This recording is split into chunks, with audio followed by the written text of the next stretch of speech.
Before we begin, we want to acknowledge that some stories and discussions in this episode of Radiant Resilience may touch on sensitive and potentially triggering topics.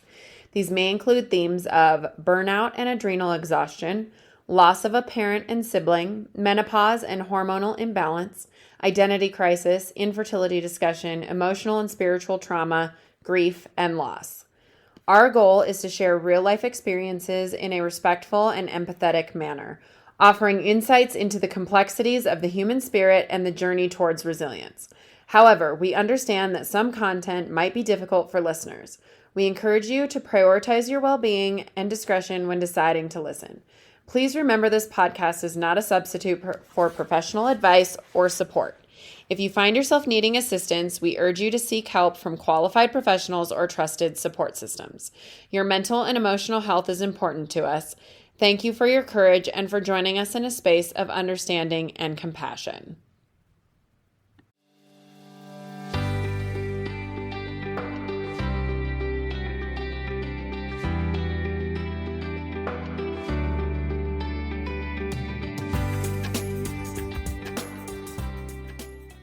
Welcome back, everyone, to Radiant Resilience. I have a very special guest today with me. I have Dr. Mary Sanders.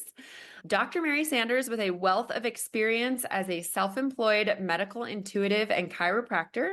She's deeply committed to guiding individuals on their journey of personal transformation. She focuses on helping people cultivate thriving health, happiness, and purpose through the powerful tools of energy medicine, spiritual embodiment, and meditation. Dr. Mary hosts the internationally acclaimed podcast Energy Medicine, which discusses everything related to aligning the mind, body, and spirit. Dr. Mary earned her doctorate in chiropractic from Logan College of Chiropractic in St. Louis, Missouri. She completed her certificate in positive psychology from the Whole Being Institute in Lenox, is that Massachusetts? Massachusetts. And studied under Dr. Tal Ben Shahar. In addition, she completed her master's in intuition medicine from the Academy of Intuition Medicine in Sausalito, California, and studied under Dr. Francesca McCartney. Those are quite the credentials, Mary. Thank you so much for being here with me today. How are you? I'm well, and first I must say it's my honor to be with you today. Yes, thank you. I think this is going to be a really great conversation. So we were talking a little bit before we hit record, and I would love for you to share how you got into this work and what kind of happened in your life to kind of lead you in this direction of helping others the way that you show up for them now. So you can go ahead and start from wherever you would like in your story. Oh my goodness, that is an open question, but I'm willing to go there with you and the listeners. And let's see. So let's just start with the good stuff, juicy stuff, the stuff that started the whole transformational process. Yes. And that is, as Tawny mentioned, I have been self-employed as a business owner since the ripe age of 25. Now, for those of you that have gone to any kind of technical training, they give you the tools and the skills to be good at what you do, but very few people receive the business skills in order to have a successful business. Now, I'm looking at Tawny right now. She's shaking her head yes. So I know that when she went to study to become a hairdresser in today's society, she didn't get an MBA along with that degree. So she had the School of Hard Knocks, just like I did. Now, so I was 25 and starting a practice in Colorado Springs, Colorado. And for those of you that are familiar with that area, this would have been 1994. And at that time, I had purple hair. And I had a kind of a little funky haircut. I just did not fit the norm as to what Colorado Springs expected of a young professional. Yeah. So, needless to say, when I started out, I was looking for funding to start my chiropractic businesses. I think I went to 12 different banks and I was declined at all 12 banks. So, I started my business in a back porch of an old Victorian on Weber Street. I paid $200 for my little, I don't think it was even 150 square feet. Wow. I had enough space to put a chiropractic table, a little buffet table, and a small little kitchen table that I used as a desk. And so that's how I started my business at the age of 25. 2 years after that, I was relocating into a facility that I think was approximately 1,500 square feet. Okay. And so then I built out this facility on Colorado Avenue, and then I started what was considered to be a wellness center. So I had various different practitioners alongside with chiropractic, acupuncturist, NLP practitioners, massage therapist. And so we started this little wellness center. And then things happened within my practice that I took over that whole facility and was a sole practitioner. And then lo and behold, then I would say 7 years later, I decided to expand again into a freestanding 5,000 square foot building. Oh, wow. At the same time, I franchised and opened up a second practice out in Falcon. So let's just say a lot happened very fast. And so as a business person, I tried everything. Some things stuck and were like mildly successful. Most everything flopped. But I had this sense of perseverance. Like I don't know who I was trying to prove what I could do, that I was capable and worthy of creating these practices. But I had this internal drive that just led me to, I don't know, it led me to creating something that when I looked up at the end result, I was like, is this it? Is this what I've been really working so hard toward? You mean Mm. this beautiful practice from the outside? It looked like I was successful and that I was happy and that I was busy and all these things on the outside perspective. But internally, Tawny, I Mhm. was miserable.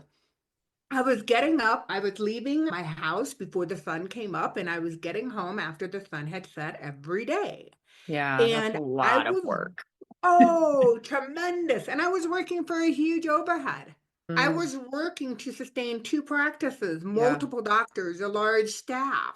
And literally, where was the joy in it? So Mm. I lost the original intention of what it is that I started off to do, and that was to be of service to other people, to help them in their healing journey. So at that time, were you just running the businesses or were you still doing the like working with patients? Yeah, I was still working with patients, running the business, and I was consulting other startup Oh, wow. businesses. Yeah, that's a lot. It was a lot. It was a lot. And so what was happening is I was going through a complete adrenal exhaustion. My health started to decline. I started to have hormonal issues. I started to feel completely depleted. I had no get up and go.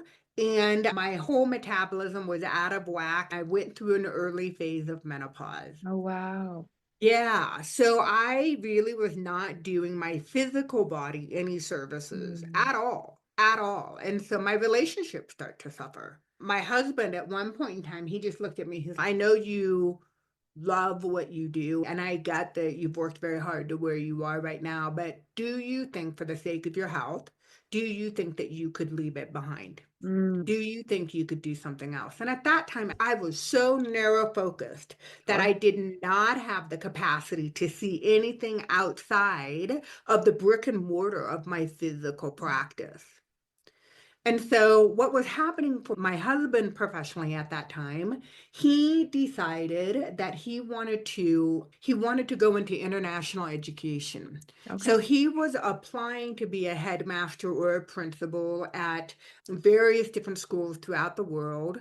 And as fate has it, he landed a position in Ho Chi Minh City, Vietnam. Oh, wow. That's a big change. That was a huge change. And he looked at me over dinner. He's, what are we going to do?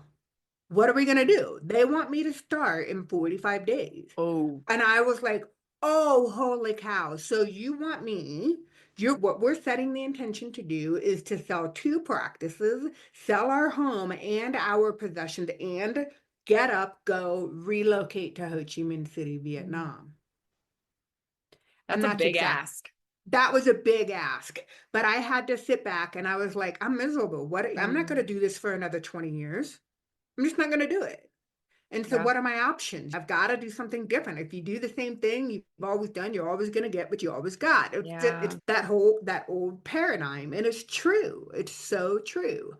So I took a risk, and we did just that. We moved to Ho Chi Minh City, Vietnam. Wow. Yeah, yeah. And let me tell you, that was the beginning of some really intense healing for me. So did you sell the practices or did you just walk away? I sold the practices, Okay. but I sold them at a lot less than what I would have Mm. if I had more time. So Yeah, it was an anticlimactic ending. So it was just tear the band-aid off and then just walk away. that had to be And so hard as somebody oh, who had built that and felt so driven and oh, I can't even imagine. You probably needed something as dramatic as that to pull you away from it.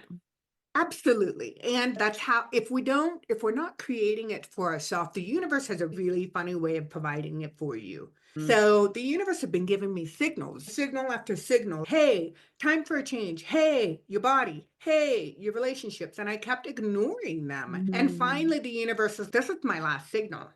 You got to do something different because otherwise it's going to be really dramatic. Whatever I present next is going to be really big. Yeah, I woke up in Ho Chi Minh City. Literally, we were on the other side of the world. And Yeah. I was like, oh my God, who am I? Mm. Who am I? What am I here to do? What's my purpose? Why am I still here? What's next? Yeah. And those were big questions, right? And Yeah. this was right before, oh goodness. So how old would I have been? I would have been, I think, maybe 42 at the time. Had you ever Yeah. done much traveling before that? We had, but not like we were always tourists when we traveled. I only could afford to Yeah, be away from sure. my practices a week, Hmm. maybe 7 days. So it's not like it's completely different when you uproot and relocate and you're part Sure. of that community, let alone in Vietnam. Yeah, I was thinking I've been to Vietnam and the culture, if you've just traveled US, Canada, Mexico, even Europe, to be thrown into an Asian culture like that, that's so different from what we have here in such a poor country, like that had to be a shock to the system in itself.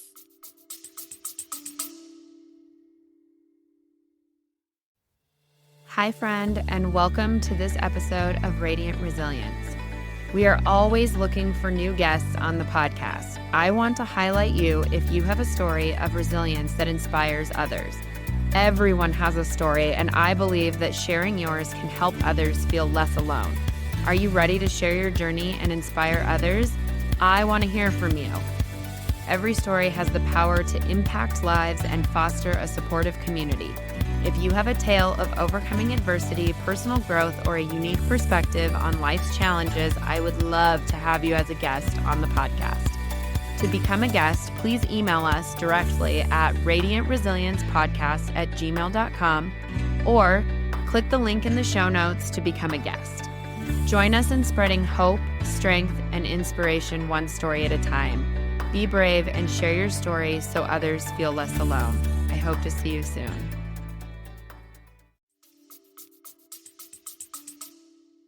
It was. My poor central nervous system had no idea how to regulate all of that information. I was already dysregulated. And then to add that on top of it, it was a very big culture shock. I don't know how else to say. And so literally, I sat there for about 30 days and I'm like, I'm so uncomfortable.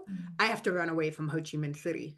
So that's what I did. I ran away to Bali, Indonesia. I'm like, Okay. yeah, I was like, hey, I'm pretty close to Bali. Let's go check it out. And I had been practicing yoga since I was 21. And I was like, okay, so let's go do a YTT. Let's go get your yoga teacher training certificate and see what happened. Just deepen my own personal practice. And so that's what I did. I went to Bali, Indonesia, and that was the first time ever that I could like hear myself think. I Mm. slowed down. It was just myself. The way that it happened, I signed up late to this training. So I was not in the same facility in which all the other participants were. And this is another beautiful thing that the universe provided for me. Literally, they found me a small little motel room that was on the corner of what was considered to be the monkey forest. Oh, So I yeah. was I was saturated in the forest and I was Oh, living there by beautiful. myself. And so I just really, for the first time, I had time to take nice long naps, Mm. dinners by myself. I felt like I just practiced yoga, meditated, and slept for a month. And it was very healing. It was very rejuvenating. Yeah. So That was Bali. And then I went back to Ho Chi Minh City and fell in love with meditation. And I was like, there's something to this. Yeah. So did you just start doing that on your own, or did you get So into that? my favorite part, it's always been my favorite part, the final shavasana. When you get to go into corpse pose after yoga, and when you can totally surrender into the mat, as short as it is, whether it's 5 minutes or 7 minutes, that was like my favorite part of the practice. And so I leaned into that more when I was in Bali. And then when I came home, I was like, I'm going to take some more meditation classes. I've got Mhm. time. Yeah. And I started taking more meditation classes and I was just witnessing because it was just experiential for me. I didn't have anybody to teach me really Yeah. how to do it. So I started to experience some really what to me were profound experiences. Mm. I was like, oh, wow. So what's really going on here? Because I know the body as a chiropractor really well from the neck on down, right? I know the central nervous system. I know the autonomic nervous system, the parasympathetic and sympathetic. I know all of that. But I was like, what's happening in my brain? What's going on what's the neuroscience? Like what happens in the brain when you meditate? So that's what prompted me to go study under Dr. Talbin Shahar in upstate Lenox, Massachusetts. And at that time, Dr. Talbin Shahar was the kind of the leading researcher on the anatomy of what happens in the brain when you meditate. Interesting. Yeah, I wanted to know all of this. And so here I am living in Ho Chi Minh City, Vietnam. I flew back to New York. I took a week training, came back to Ho Chi Minh, did some implementation online coursework, did that for probably about 10, maybe 12 months, went back to New York. And what was happening is that I was learning the principles and the tools of positive psychology. So, and Tall said, if you really want to make an impact in the world utilizing positive psychology, think about military, think about schools, and think about large government type bodies. And I was like, oh, okay, I'm far removed from the government and I don't really want to be in institutionalized with big organizations. So Eric, my husband, who is in education, let's take this content into the educational field and let's start implementing it into the schools in the United States. Okay. So we started a nonprofit organization specifically to teach teachers the tools of positive psychology. My role specifically was teaching them meditation, mindfulness, appreciative inquiry. So we wanted the teachers to embody these principles so that they were good role models for the Mm. students. Yeah. And that's what we did. But so what ended up happening, and again, I'm almost embarrassed to share these stories because it Mm. sounds like I was wandering. In many respects, I was wandering and just allowing the universe to provide whatever came next. But we left Ho Chi Minh City and we moved to Bogota, Colombia. Oh, So then we ended up taking this nonprofit organization through South America. okay. All right. Now, I don't know how to speak Spanish. I'm not fluent in Spanish. So as fast as I was creating the curriculum, it was being transcribed into Spanish. Okay. The program took off in Lima, Peru, and a Okay. large school group that had over 60 schools. And so Lima, they have the mindset that, hey, let's invest in the kid. Let's invest in the kids so that the next generation we can shift and up level kind of the stratus of what's happening within our country. Yeah. So they really, no pun intended, but they took this program and they embodied it. I was amazed. I was like, look at this. This is what it's designed for. And meanwhile, here I am trying to pitch this concept to the United States, and the United States is, we Mm. already know all of this. The teachers are overloaded. They don't want another program. We don't need Mm. this. Our kids don't need it. But the mindset was different in South America. It took off. And I had a certain level of satisfaction with that. And we were there for a little less than 3 years. And then during that time, I was like, okay, I've created the program. It's out there in the world. They're digesting it. It's being integrated. I made a small little mark, but this still is not what I am destined to be doing. Now, meanwhile, Tawny, I need to tell you that life is still happening, right? My Sure. mo- my mother passed away, my Mhm. sister passed away. Oh God. So I was experiencing some personal things that I couldn't really make sense of. Meaning that I knew that I have a physical body. I know that I have the mental body, what's happening in the neuroscience of my brain, but what's happening in the subtle energy field surrounding my physical body? Because I was feeling things that I couldn't really label as a direct result of my life experiences, traveling, the death of loved ones, maturing, hormonally changing of Yeah. what's happening to me.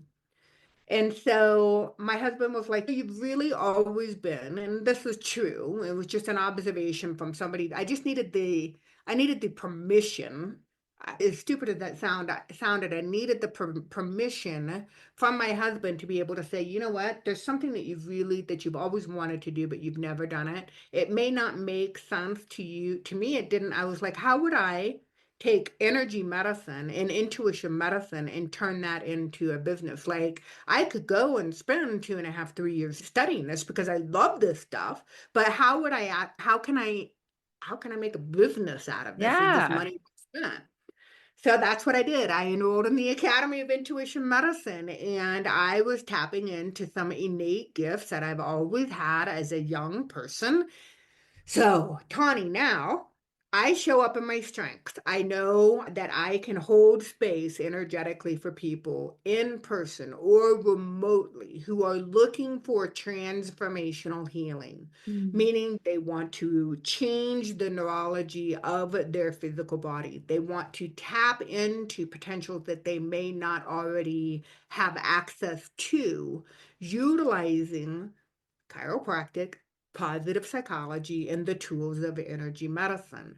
So, as a medical intuitive, that's what I help support people with. So while you were learning all of this, you were going through your own healing as well, right? Like, Absolutely. do you remember some of the epiphanies you had as you were going through some of this stuff? Does anything like really stand out to you that you'd be willing to share? Yeah. So, the concept of grounding was new to me. Okay. I knew intuitively I like to be outside. I love to hike. I love Yeah. to be connected to the earth. And when I was in Ho Chi Minh City, we didn't have a lot of that. Mm. Coming from Colorado, I was like, where are the mountains? Where can I hike? Where can I run outside? Yeah. What can I do? And you don't have that in Ho Chi Mhm. Minh City. You just don't. You're surrounded by cement. Yes, and there are some rice paddies and things like that on the outskirts, but for the most part, you're surrounded by scooters and people. During my training, I realized that intuitively that the connection with Mother Earth is so healing, so rejuvenating, and so necessary. And so I learned that kind of the hard way, but through intuition medicine, that we can set the intention. Energy follows thoughts and intentions. We can set the intention to deepen our awareness and connection into the earth energy. And I didn't realize this is the biggest aha. And listeners, please, I hope that you hear this and maybe you can feel the truth in what I'm about ready to say. And that is the frequency that the earth emanates is the most readily sustainable energy that we have as humans. And it is designed to support us, it's designed to nurture us, to Mm. love us, to caress us. Now, for those of us who are living in this modernized world, Mm. when we're in a fight or flight or freeze mode as the direct result of traumas or life conditioning, that's a deal breaker. That's like the deepest knowing that you can possibly have for your own personal healing. Yeah. So that was the biggest one for you. Do you have a grounding mat and stuff? Do you do that stuff or do you just go outside? I go outside and I set the intention to ground every day. So I'm very much connected. I feel and know that frequency, that slow rhythmic impulse, that nutrient dense brown liquid organic energy. And I set the intention to exchange with that energy throughout 24/7. And when I'm not connected with it, that's when I know more now when I'm not embodied, which is just as important as is figuring out how to embody Mhm. that frequency. Yeah. Amazing. You spoke a little bit about having an identity crisis. I think that's something that a lot of my listeners can resonate with because I think we go through a lot of different periods of an identity crisis. I think retirement is a huge one for people that we don't really recognize. When you've worked for so long and then all of a sudden everybody wants to retire, right? They're like, oh, I'm going to be retired someday. And then all of a sudden it's, oh, wait, what do I actually do with my time now? And who am I and what do I like to do? I know I personally experienced that with my infertility because it was all of a sudden I had to figure out what does my life look like without children and not having kids and who am I and what do I like to do? Because I just thought I'd be a mom and take care of kids and that was going to be the thing. And so I'm sure you experienced that when you had to leave your practices and move across the country. Will you talk a little bit about that process for you and maybe how you got through that too? Yeah.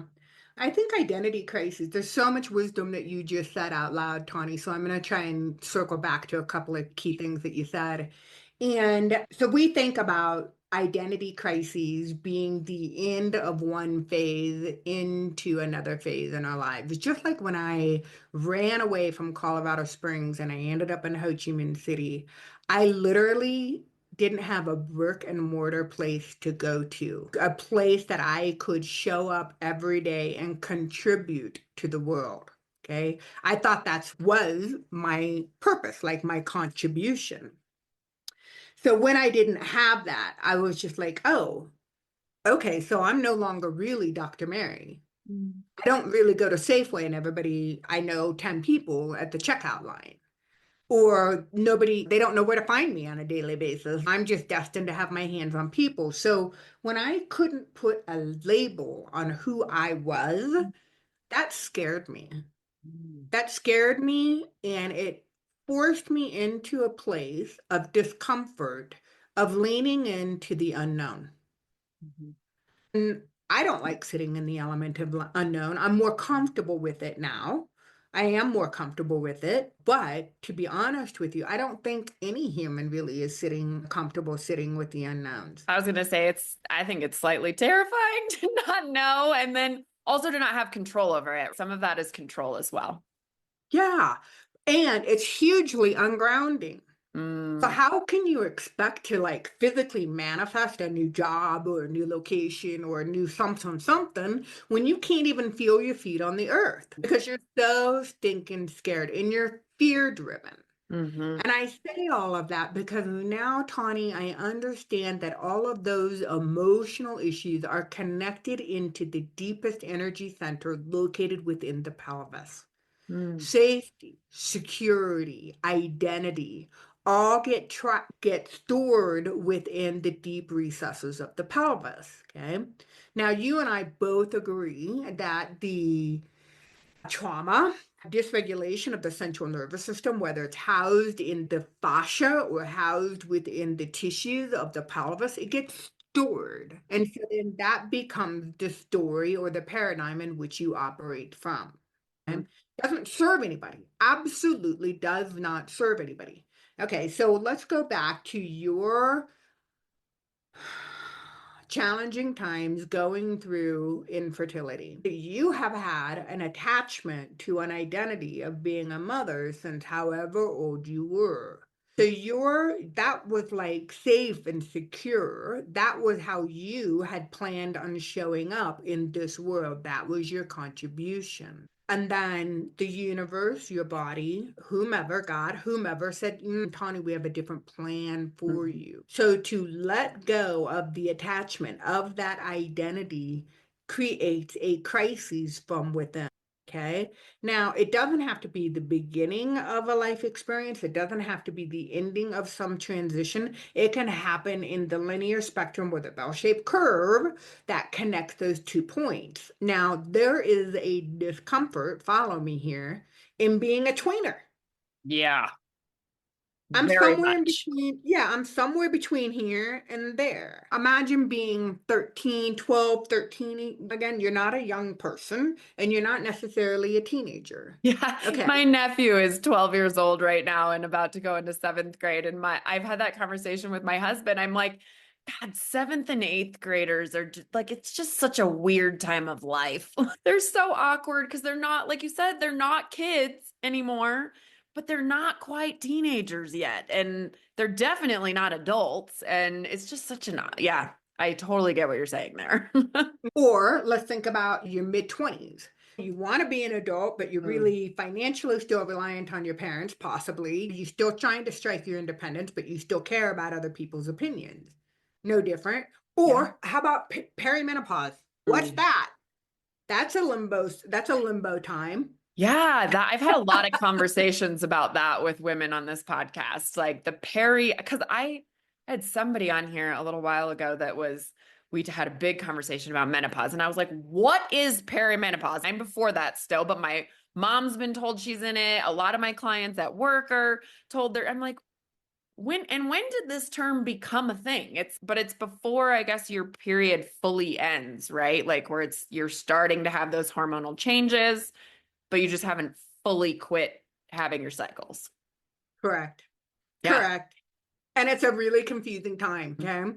So I think identity crises really sits on this idea that we just really can't put a label on how we are supposed to identify ourselves. Mm. And so we are so attached as Americans, we're so attached, no pun intended, to The being able to labels. put, yes. Yeah. Yeah. I actually wrote that down while you were talking about it. I was going to go back to that because I think that says a lot. Our fear of not having that label says a lot about our conditioning too, of what we've been told to believe our entire lives. And it's a really interesting topic because yeah, you'd think, no, I don't want any labels. I don't need any labels, but we don't feel comfortable with that. No, then you live in the land of what ifs.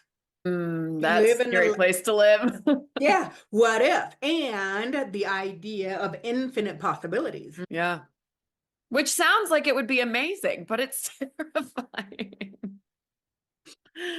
Like you think, oh my gosh, infinite possibilities. You can choose anything, go anywhere, do anything. But I think when you really dive deep into it, nobody actually wants that until It's they've done more challenging. healing on themselves. Yeah, yeah. For me, as I sit here, having gone through bouts of healing, my healing journey will never be done, Tawny. It just won't. That's my choice.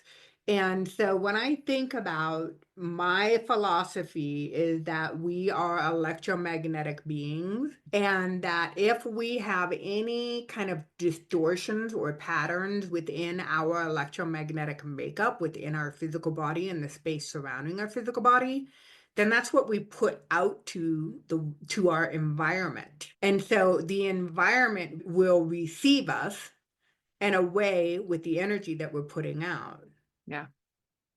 So that's a big pill to swallow because that brings the accountability back to the individual, right? Yeah. Which is also a hard thing for people to recognize, is to look at themselves and do the work. And then, unfortunately, I think a lot of us don't end up doing it until a little bit later in life. I know that I wish I would have started my healing journey a little bit earlier and have the knowledge I have now in my 20s or whatever. But also, I needed life things to happen in order to kickstart that. I never would have thought about it before that. So, So unfortunate. very true. Yeah, no, so very true. So very true. But it's true. We're all constantly a work in progress and we're all working on healing ourselves. I think I did have an idea at some point that I would be done with this at some point. But life keeps happening, right? And life throws things at you and the universe throws things at you, and then you have to work through that thing. So tell me about chakras. First, tell me what a chakra is and then how it's connected to our body and healing and all of that stuff. Yeah, I love this question. And quite honestly, I could talk all day about the energy centers within our physical body. First and foremost, I operate from the principle or the foundation that we are electromagnetic beings. I've already said that. Mhm. So that, listeners, is the nugget that's the foundation in which you get to listen to my explanation of what energy centers are or chakras are. I fully acknowledge that some of you may struggle with this concept, and I appreciate you listening from an open mind. So that's the first thing that I want to share. And chakras and chakra anatomy is not new. It has been around for so many years. It's been part of the Vedic sciences and the yogic tradition for God knows how many years. And a chakra is literally just a wheel. It means a wheel, it's a vortex of energy. And these vortices have three primary functions. Number one, to receive information from our environment. Okay. I'm telling you, listeners, you're already doing some of this stuff. You just don't know what's happening energetically or the pathway within your energy system. So you constantly receive information from your environment. The second part of it is that you assimilate that information, and it's not conscious. This is something that bypasses the analytical prefrontal cortex of your brain. It happens energetically, intuitively, if you will. Then, as soon as you assimilate the information from the environment, the third step or the third responsibility of this energy system is to express your life force energy back out into the environment, your response. So you receive, assimilate, and express energy through your energy centers. Now, for the sake of today's conversation, I'll make reference to 7 major energy centers. There's so many more energy centers. I can't even begin to tell you the infinite number of energy centers. If you think about it, each acupuncture point is an energy center. So what I am making reference to are the 7 lower, larger energy centers that are most intimately connected into the physical body, specifically chakras number 1, 2, and 3. Now, Tawny, with your permission, if you want me to, I'm happy to give a brief overview, a 101 on the chakra system's location, overall themes, what they connect to. And Yeah, then, sure. I think that would be really helpful. okay. So when I make reference to the first energy center, it's located deep within the pelvic bowl. Okay. It's the one that's closest to the earth. So it's the slowest of all of the energy centers. Most often people see it, or it's been referred to with the color red. And I'll talk about colors in a moment because a color is just an expression of a light wavelength.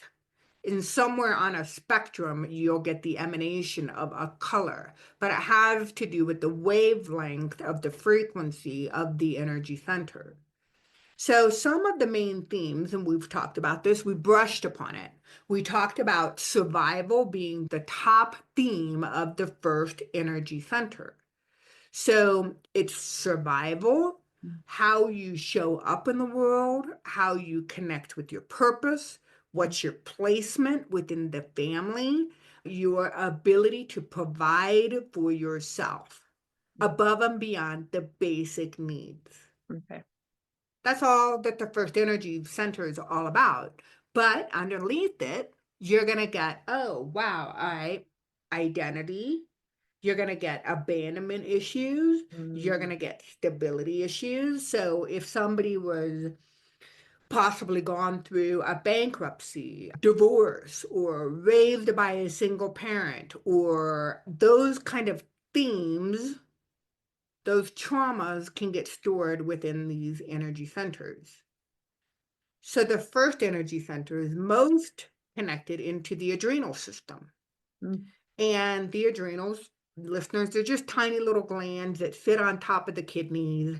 They're responsible for your reaction to your environment, stress, essentially. So are you going to fight or flee or freeze? Or are you going to, that's the primary hormones, your adrenaline, your epinephrine, your norepinephrine, your DHEA, cortisol, all those hormones come from the adrenal system. So that's the first energy center. Okay. Now, a lot of information. That's just the tip of the iceberg. Yeah. Yeah, I'm not gonna, again, I'm gonna speed this process up. So I'll talk about location, overarching theme in the endocrine system. The second energy center, which is most notably known as connection with your creativity. That sits below your belly button. It gets connected to your ovaries or your reproductive organs. Okay. So again, I know that your history talking about infertility. Oftentimes you find that's connected or stored within the second energy center. And so that's a person's ability to be able to connect into their deepest desires. Also, the energy center where we hold other people's emotions. Now, I know Tawny is, oh my goodness, because is she reading me or what's happening here? And Tawny, I know that you stand behind the chair and you listen to people talk all day long. Yep. And when they talk, they exude emotions. And so your desire in your skillful profession is to create the opportunity for somebody to leave your salon feeling better. Yeah. Just like I did in my chiropractic office. Yes. So I took on so many other people's emotions that I could no longer identify what was my own. Oh, yeah. Okay. That happens. That happens in the second energy center. So that's something to consider. The third energy center, located in the upper abdomen, just underneath your ribs, is the site for, it's also known as your solar plexus. This energy center is all about autonomy, sovereignty. What makes Tawny Tawny? Still Okay. figuring that out. Still figuring that out. And you're figuring it out because you've been influenced by other people who said, I think Tawny should be like this. Okay. Yep. So this is where people tap into self-confidence, self-worth. Those are the primary energy, the emotions behind this energy system. And that gets connected into the pancreas. And Okay. so the pancreas can also be involved in this energy center, your ability to metabolize sugar. The fourth energy center is located in the behind the sternum, behind your breastbone. And most people are like, I know the fourth, I know the fourth. The fourth is it's about the heart, it's about love. And really, I'm going to take it one step further and say, yes, it is about love, but it's about holding a compassionate space for yourself primarily and for others as well. So when you bump up against forgiveness or the inability to forgive, that's within the space of the fourth chakra. Also, you bump into perfectionism there. Okay. That's a big word, listeners. I know I'm just going to fly right over it, but we all go there. We all think that perfectionism is in the end all. And I'm here to tell you that it's overrated. It's totally overrated. We could spend another conversation on that, but we won't. And that's connected to the thymus. The thymus is an endocrine gland that is active up until about the age of 18. It's primarily connected into white blood cells, your ability to fight infections. That's within the fourth energy center. And the fourth energy center is really unique because it's a bridge. It bridges the chakras number 1, 2, and 3, which are all physically related to your physical body. And then the transitional segment of the fourth connects you into more spiritual domains within the energy centers of 5, 6, and 7, which we are heading into. So the fifth chakra, located in the throat, is often associated with authentic expression. Okay. So that's how you show up utilizing your creativity. So creativity for everyone is different, right? Some people like to write, some people like to dance, some people like to paint. Yeah. However, creativity shows up, your fifth chakra is all about expressing that to its fullest potential. Okay. That's hard. That's Yeah. super hard for a lot of people. Yeah. And it gets connected into the thyroid. And the thyroid obviously has to do with your metabolism. And so often women have an underactive thyroid known as hypothyroidism. And quite honestly, that's common within the space of a dysfunction of being raised in a critical environment, never being able to be granted the liberty to utilize saying, hey, here I am into the world and being accepted for that. Yeah.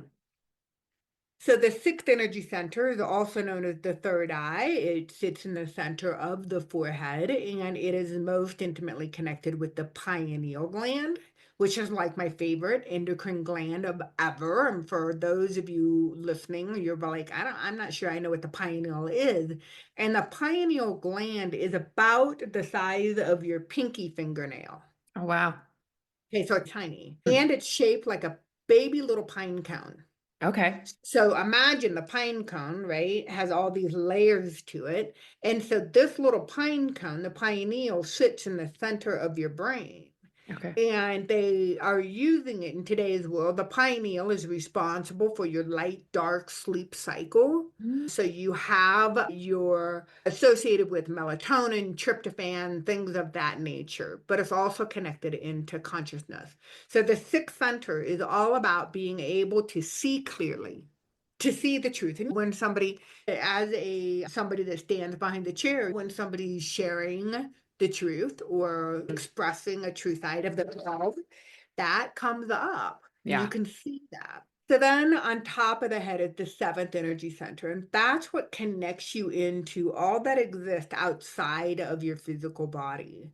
And so that's the spiritual domain of whatever your belief system is, as long as you are striving to connect with something outside of yourself that's bigger than yourself. That's where the the energy of the seventh chakra comes from. And it's connected into the pituitary gland, which is essentially the regulating hormone of the mother of all the regulation within your endocrine system.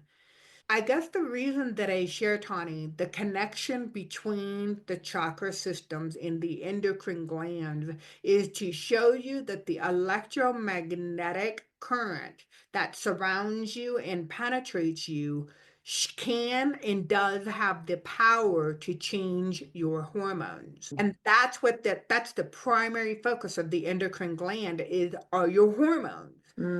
So above and beyond just your reproductive hormones. So there is an Yeah. intimate connection between the electromagnetic field and the physical body. You can't separate them. Are part of the whole. As women, we know that our hormones control everything.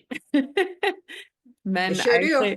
I say it all the time. Men just don't know how good they have it. So like, they have their own issues. All the things we have to deal with our hormones throughout our entire lives. It controls everything. So it would make sense that it's all tied together. So if somebody has had some type of trauma or experience that is a struggle that gets stuck in one of those chakras, how do you work through that? Yeah, that's a great question. I think that very rarely does one chakra just show up. True. Okay, so it's going to be a pair, a combination. It's going to be an alchemical process that's unique to you. But once you start leaning into the idea that, hey, I recognize these patterns. I recognize my defense system that I've ran throughout my entire life, or my limiting belief systems based upon trauma. That again, trauma can be small t, it can be repetitive verbal abuse, or it can be a big T trauma, which is something invasive, motor vehicle accident, sickness, infertility, unfortunately. Those are big T traumas. And so they get stored within our physical tissues and within our neurology.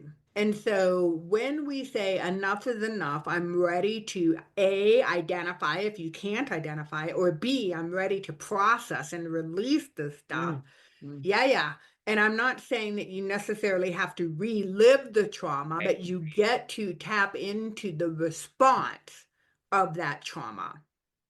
Okay. So once we can create the stage, an environment in which you feel safe and supported, and then we can energetically support you to where you can connect into that space and work through and to change the programming that's within your physical tissue. Yeah, I know. Which is a different type of therapy, right? Not, I don't know. I've said this on the podcast before. I really struggled with like in-person therapy, and I found the energetic side of things a lot more helpful in working through my own stuff because I'm a pretty open book. and I'll talk to my friends, I'll talk to my family. And I felt like I was going to a therapist and just talking. And I'm like, I can do this with my mom. Like, it's fine. But the energetic stuff and working through a lot of that like actually physically and mentally, I found a lot more healing than just talking to a therapist personally. Yeah. So you shared with me that you're a runner, right? Yeah, it's a very casual runner, but yes. But there's something that happens physiologically after you run. There are hormones, there are chemicals that surge through your physical body. And you, over time, have learned that you feel better after having those chemicals introduced into your physical system. So I guess the reason that I'm saying this, Tawny, is that if we listen, okay, if we listen close enough, our body will tell us. Yeah. And what's so ironic is that 80% of the neurological information from our body goes up to the central nervous system for it to be integrated. It's not the brain down, it's the body up. So if we're not dealing with what is stored within the physical body, we are missing a huge chunk of a healing opportunity. But it's so counterintuitive, meaning that if in a guided state, you're like, oh my goodness, I am so tight. I am so contracted. I am so uncomfortable in this area of my body. And then somebody like me says, oh, yeah, what would your body tell you? What's your body telling you? And you're like, I don't know. I don't know. I don't know what it's saying. And I'm like, if you did know, what would your body be communicating? I don't know. It would say something about this. And then it starts to unravel. But it's so counterintuitive to lean into the area of constriction, of tightness, of contraction, to then ask the body what it needs in order to release. Yeah. So what would you do to release that? It's probably all different for each individual person, right? That's true. But just being recognized, just the body given a voice, Yeah. that's the first step of, oh, wow, okay, so she really does see me. She really is connected to me. So maybe there's an opportunity after all in order to release all this energy. Yeah. It's so transformative that when I witness it, it's sacred. Yeah. And then I'm like, I just witnessed this. Mm. How rewarding too for you to help people work through that stuff and just better themselves and their lives and be happier. And I've said that a lot about doing hair. Like, I just love making women feel good and build their confidence, and their hair and their looks is a huge part of that. I love that you do that for people.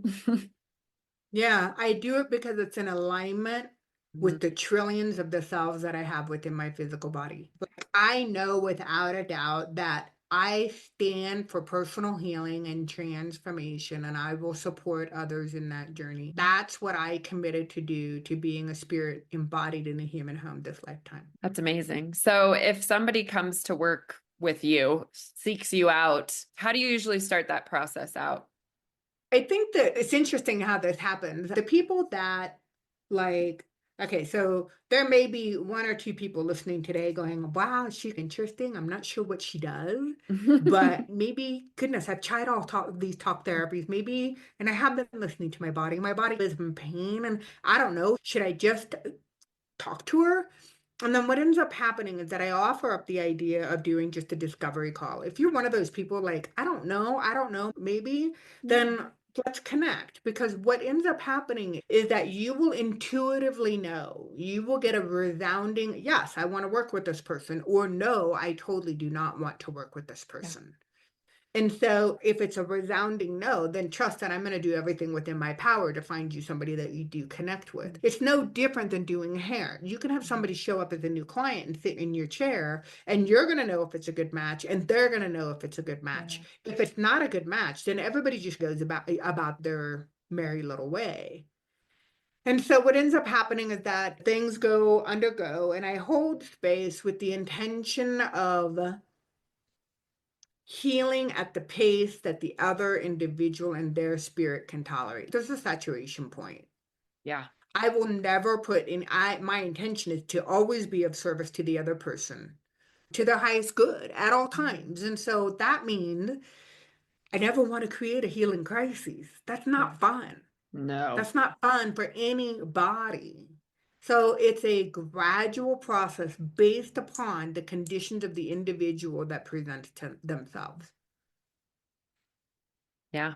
Presumably, if people are seeking you out, they've probably already decided they want to go on that journey. Do you find that with some of the people you've worked with, you've had to really work hard to pull things from them? Or is it mostly if you have to do that, it's because they haven't fully recognized it themselves? Or, Yeah, most people that reach out are primed. They're primed, ready, and willing to do the work because they are experiencing a certain amount of discomfort. Pain or discomfort motivates people. yeah, yeah. Is it usually people, do they reach out if they're having a physical pain and they don't even have any idea they've gone through trauma or they've had to process that, or they just like, hey, something hurts, help me work through this. And then you get deeper into that? Yeah, Okay. that's exactly what happens. Like, for example, is a hip pain just a hip pain? Mm, Is a knee pain just a knee pain?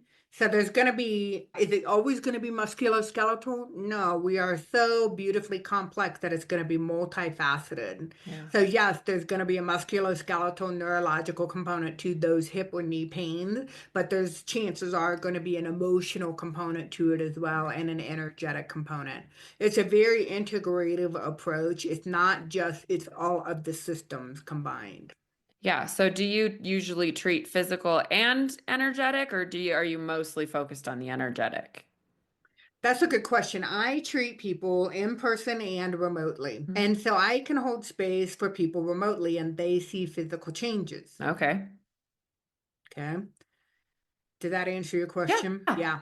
Yeah, that's really cool. So you can do a little bit of both. And then is there, obviously this is individual as well, but is there a certain time period that usually works for people? Or is that just where like I said earlier, I believe that we're all still always working on stuff. But if somebody comes to you with knee pain and you work through that and they feel better, do they move on their merry way or does more stuff start to come up in the meantime?